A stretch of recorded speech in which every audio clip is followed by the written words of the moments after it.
Selamat pagi jemaat Tuhan, kita bertemu lagi di Salam Pagi. Apa kabar?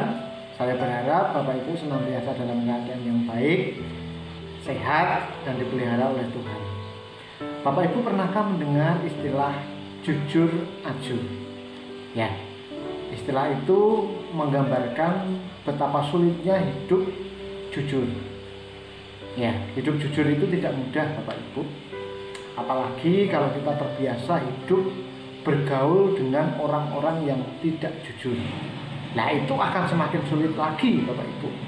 Nah, Bapak Ibu yang saya kasih di dalam nama Tuhan, jujur itu sekalipun pada awalnya sulit sekali dilakukan, tetapi kalau kita mau memaksakan diri untuk berkata jujur, proses penyelesaian masalah akan menjadi lebih mudah. Sebaliknya, kalau kita terbiasa hidup tidak jujur, ya, sekalipun apa yang sudah kita lakukan, entah itu dosa, entah itu perbuatan-perbuatan yang tidak berkenan, mungkin saja bisa kita tutup-tutupi. Tapi percayalah, ketidakjujuran akan membuat proses yang kita jalani akan semakin sulit. Jadi jujur di awal itu sekalipun sulit, tapi endingnya mudah. Tetapi jika kita tidak jujur dari awal, awalnya mungkin mudah, tetapi dalam perjalanannya akan semakin sulit. Contoh Bapak Ibu, tentu ingat awal mula pandemi, di mana banyak orang-orang yang tidak jujur.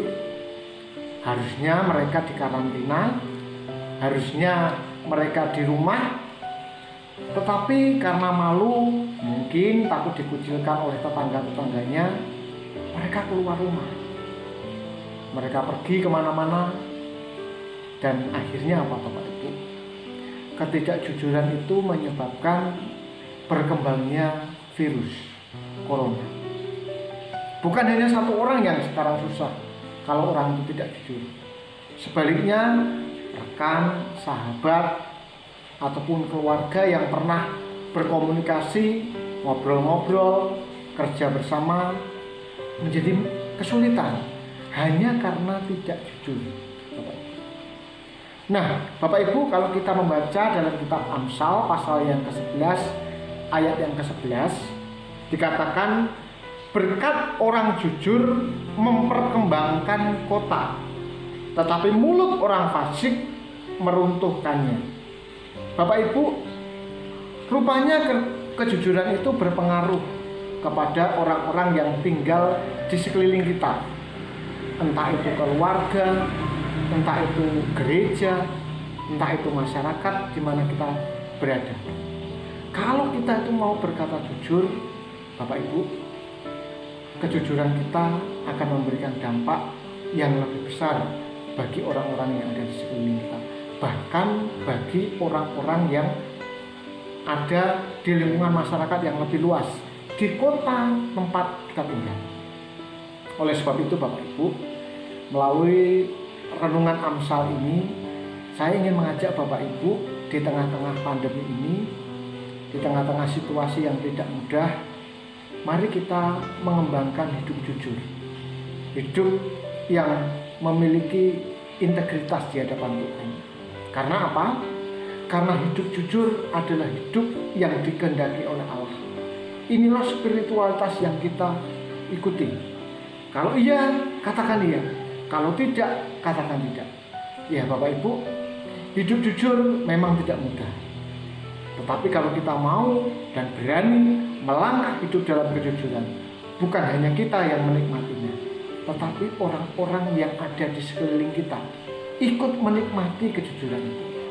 Sebaliknya, kalau kita terus hidup dalam kebohongan, hidup dalam kepura-puraan, kita bukan hanya merusak diri kita sendiri, kita merusak keluarga kita merusak gereja kita, bahkan kita merusak orang-orang yang tinggal bersama dengan kita. Kiranya renungan ini menguatkan kita untuk kita bijak menjalani hidup dengan lebih jujur.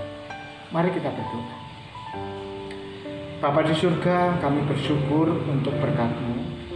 Kami bersyukur untuk hari baru yang Tuhan anugerahkan kepada kami. Pada hari ini Tuhan, sebelum kami memulai aktivitas kami mau mempercayakan hidup kami ke dalam tangan kuasa-Mu. Berkati kami, supaya dalam aktivitas kami senantiasa berlaku jujur, baik di sekolah, baik sesama dengan di lingkungan kami kerja, baik di gereja maupun di tengah-tengah masyarakat, sehingga hidup kami menjadi berkat bagi orang banyak. Kami berdoa untuk jemaat Tuhan yang saat ini sedang mengalami sakit, kiranya Tuhan yang menjamah dan menyembuhkan. Mereka yang bergumul dalam ekonomi, mereka yang masih studi, Tuhan juga memberkati. Terima kasih Tuhan, inilah hidup kami persembahkan hanya ke dalam tangan kuasa-Mu. Dalam nama Tuhan kami Yesus Kristus kami berdoa. Amin. Tuhan Yesus memberkati kita semuanya.